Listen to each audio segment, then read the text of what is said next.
He back at it again. Boss K posted another talk this box. It's not gonna be long. All right. I did make a long one, but then I was like, I deleted it. I ain't posted. So it's gonna be short because really nothing to really break down. Terrence Crawford was on $1 million worth of game. Wallow and Gilly, shout out to them. He was, I think Gilly called Danny Garcia. And Terrence Crawford told Danny Garcia on the phone on FaceTime, hey, you ain't fought them big fights. I mean, he said, you've lost all the big fights. And that's true. We got, he has. But Danny Garcia responded with, man, 2 of those fights that I lost, you can argue that I won. And that's true. You can argue that he won. Now, granted, he lost them. But you can make the case that, hey, Danny Garcia won those fights. The only fight where he got obliterated was Errol Spence. Errol Spence beat the shit out of him. I'm telling you right now, Errol Spence 100% he would have stopped him, man. I was shocked when I seen it. I thought it was going to be a close fight. I'm not going to lie to you. I thought Danny and Errol was going to be a close fight, but Errol just, it was, that's all I got to say. It was a massacre, in my opinion.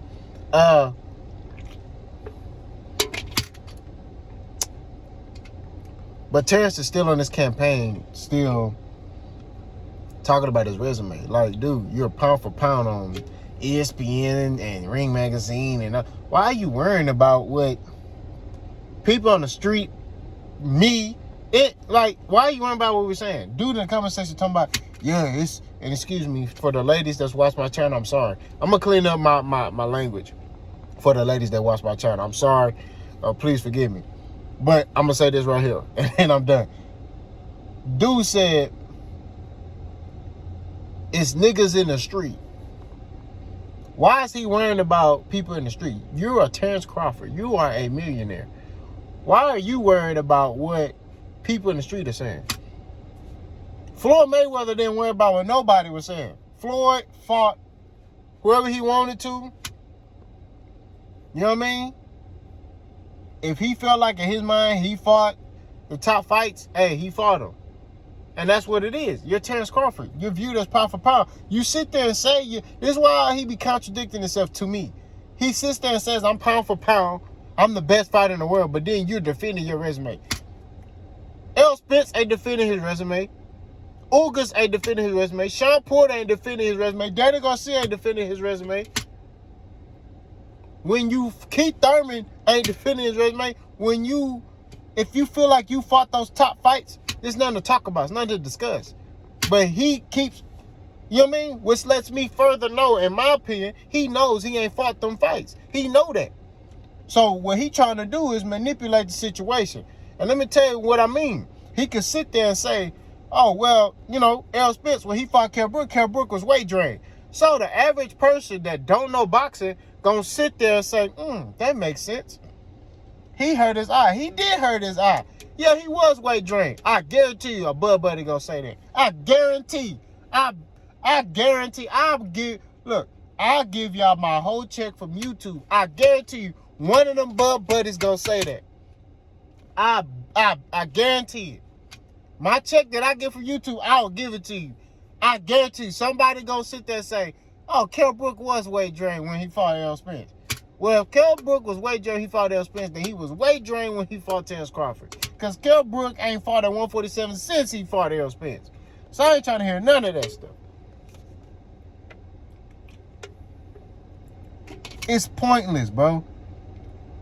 It's pointless to talk about your resume when you feel like you fought those fights. If you feel like in your heart of heart, you fought the best fighters in the world, you beat them, you made it look easy, and you feel like regardless of who you get in there with, you gonna whoop them, what is the point to explain your resume? If I'm Terrence Crawford, hey, bro, they ask me, hey, man, you ain't fought them fights, that's your opinion. I'm gonna whoop Errol, though. That's it. That's all you need to say. Hey, man, you ain't fought them fights. That's crazy. I'm gonna whoop Errol, though. Fish fry. What are we doing? Why are you talking about your resume? Also, this is what I see. I see a man that's emotional, that can't take criticism. I see that. Now, this may be an unpopular viewpoint. I don't give a...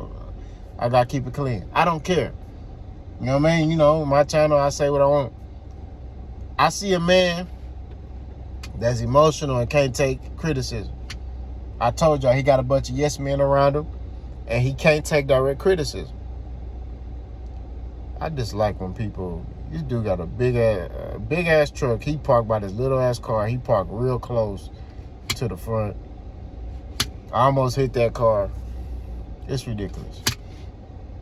My bad, y'all. But all I'm saying is, at the end of the day, that's what I see.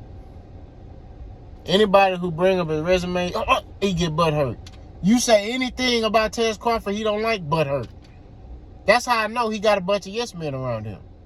Because when you are, let me tell you something, when you're a man and you grow up, and I'm not saying he's not a man, but what I'm saying is, when you're a man and you grow up with people who tell you what you need to hear, not what you want to hear, it's a different level of focus, and you don't respond to a lot of bull crap.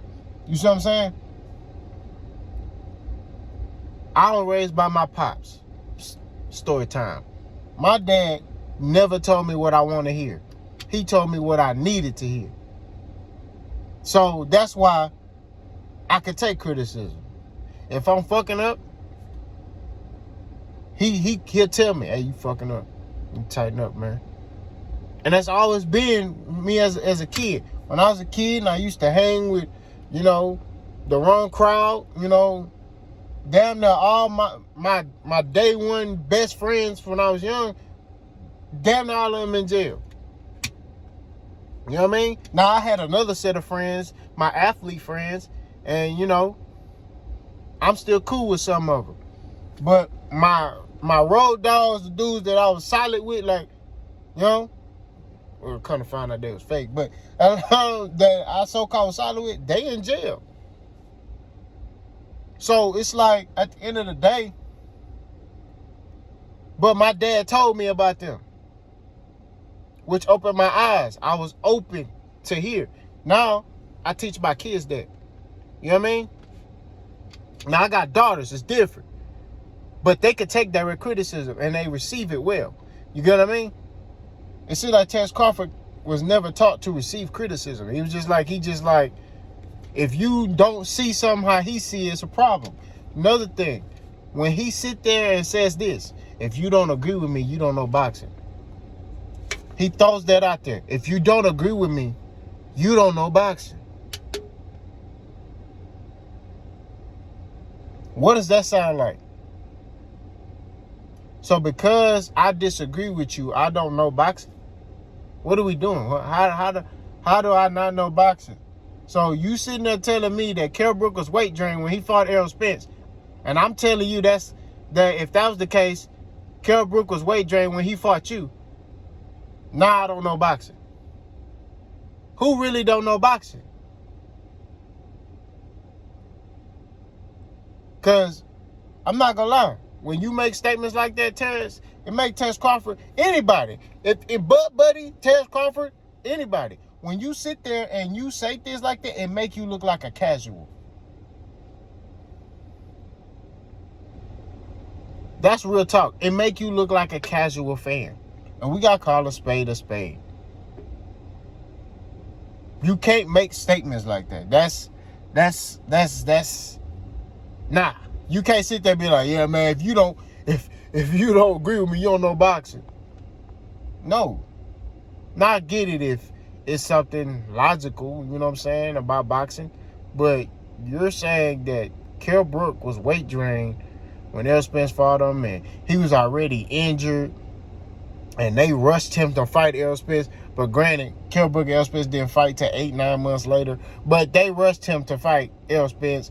And, you know, he was weight drained, coming down 2 weight classes. And, you know, but Kell Brook ain't fought at 147 since he fought Errol Spence. So who was weight drained? I get if Terrence Crawford fought Kell Brook over 147 pounds, I'd be like, yeah. Hey, man, real deal spill. Y'all got it. he got an accurate point. No, this nigga fought Kell Brook at 147 pounds. Gave Kell Brook 5 weeks to train. Don't get me started. Gave Kell Brook 5 weeks to train for the fight and took the fight. Kell Brook didn't even have his real trainer. Because his real trainer was like, hey man, we need a longer camp. This is for a championship? You only give me 5 weeks? Which a normal training camp is 6 to 8 weeks. But he gave Kell Brook 5. Hey, 5 weeks, be ready. And that's why Kell Brook's trainer was like, nah, we not doing that. I don't think you should take it. If they can't give you adequate time, no. And I agree. So like I keep saying, at the end of the day, we can sit and talk about this forever. You know what I mean? At the end of the day, we got to call spade a spade. Terence Crawford, stop talking about your resume. It make you look like you're concerned about your resume. That's real talk. It make you look bad, bro. You are pound for pound, looked at as pound for pound the best fighter in boxing. By a lot of people, not me, but a lot of people. So you shouldn't even be worrying about that stuff. I'm not gonna lie to you. That's my perspective. Let me know what y'all think. Let's go.